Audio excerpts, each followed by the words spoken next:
Time for another pickup video. It's been a couple weeks since I've done my last pickup video. I've been traveling a lot for work. And while I've been traveling, I've been hitting some retro game stores. I visited a couple stores in Knoxville, Tennessee when I was out there. I went up to Newark, New Jersey again this past week. And of course, I hit Digital Press Video Games up there. It's a real great store to go visit up there. And made a few pickups at that location. Also did a pickup on Craigslist. Found a really neat Atari item on Craigslist I'll show you here in a minute. So let's get to the pickups here right now. First off, let's show the pickups I got at Digital Press Video Games. First thing I picked up is Marauder by Tiger Vision for the Atari 2600 game console. It plays kind of like Berserk, where you have a guy running around in a maze. It's an overhead view, like you're looking down on your character instead of the side like Berserk does. You run around a maze, shoot robots, but what's neat about this, which Berserk doesn't have, is you have power-ups. Every once in a while you'll see a little icon appear. It looks like a little vase or something. If you pick it up, it makes you invulnerable, so you can actually run right at the guys and shoot at them. They can shoot you, nothing happens. You have other things you pick up in the maze. It's a really fun game. It's good. I like this game a lot. I've been looking for it for a while. Next thing I picked up was a boxed Off the Wall for the Atari 2600. Now I picked this up thinking it would use the paddle controllers because it's basically like an Arkanoid type game. You have a little oriental guy at the bottom of the screen running back and forth, and you bat this ball up to break away this wall to destroy this dragon that's dancing around at the top of the screen. Well, every once in a while you'll see little power-ups kind of drop down from the bricks that you can pick up to give you a power-up ability, like a steerable ball or a bomb ball or stuff like that. Unfortunately, this uses the joystick controller for left and right movement. Don't know why they didn't make this a paddle-controlled game, because it would have worked a lot better as a paddle-controlled game. So I was kind of disappointed that only a joystick can be used with this game. Such a shame, because it is a fun game to play. And then the last thing I picked up at Digital Press is they had a box copy of... What is this? Oh, Power Drive Rally. Complete in the box. It's got the instructions. The cart looks brand new. It's still in the wrapper. The box is in really great shape. I picked this up based on a recommendation of my friend SoCal Mike from Retro Gaming Roundup. He told me this was a really good game, real good racing game for the Atari Jaguar. So Digital Press had it up there in their case. I said, well, I'm going to buy it. Now, it cost me $30, which, you know, it's a box Jaguar game. I don't think that's too bad. It's a lot of fun to play. My favorite game to play on this, though, is you can do a practice circuit. And I found this practice circuit where you're in the Netherlands or something, where it's a snow scene. You can drive around in the snow and practice with your car.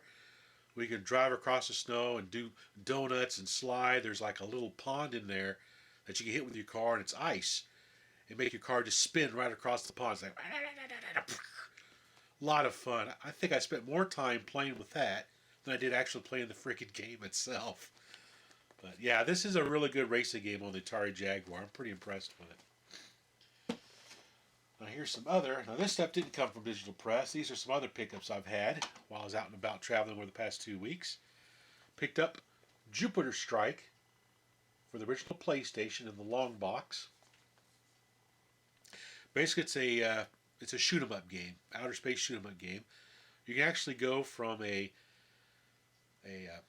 behind the ship kind of perspective as you're flying, like in Star Fox, to a first-person view by hitting a single button. So you can switch back and forth between two different views as you play the game. Of course, you got your lasers and you got your missiles and everything. It's not a bad game. I just wish it had analog control.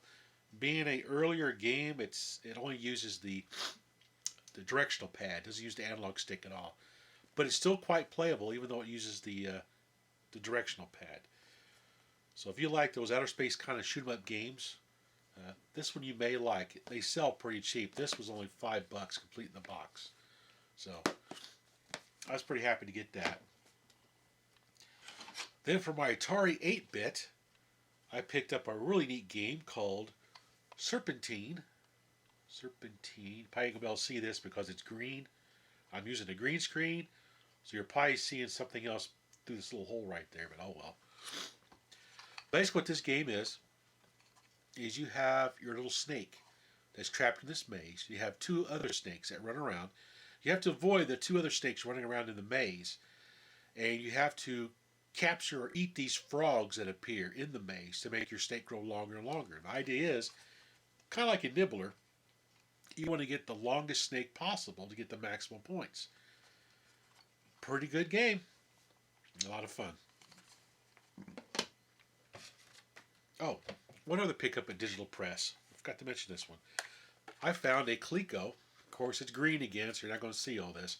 I found a Coleco head-to-head foot baseball. Really neat game. I've never had this game before.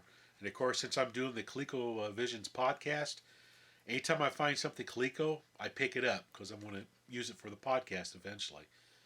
But what I like neat about this game is when you first turn it on.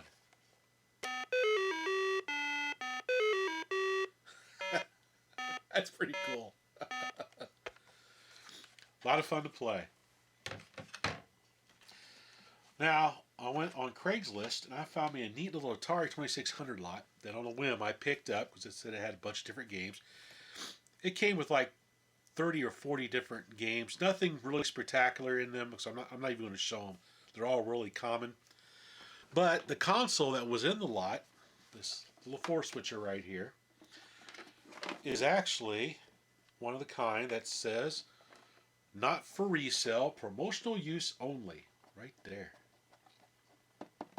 That is awful. That is really cool.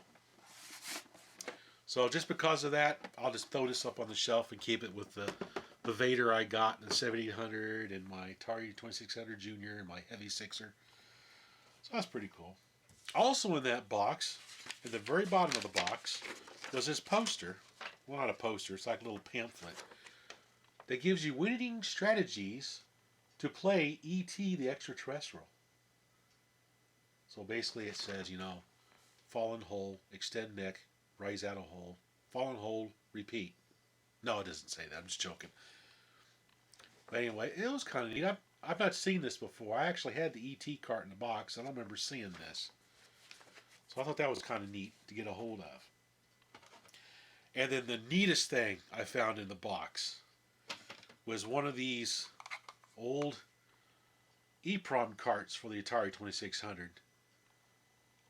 Evidently this guy who owned this Atari made this to bootleg ROMs back then. Right now it's got Donkey Kong in it. You see a little switch here. A little switch selects one EEPROM, which would be this side right here, with a little red on there. So if you got a 2K EEPROM, you would use this. Or was it 4K? I can't remember. Then we have games that take two EEPROMs, the larger games. You would flip the switch over to the other side where it shows red and white right down here to use both EEPROMs to play the game. Works pretty well. It came with a whole bunch of EEPROMs.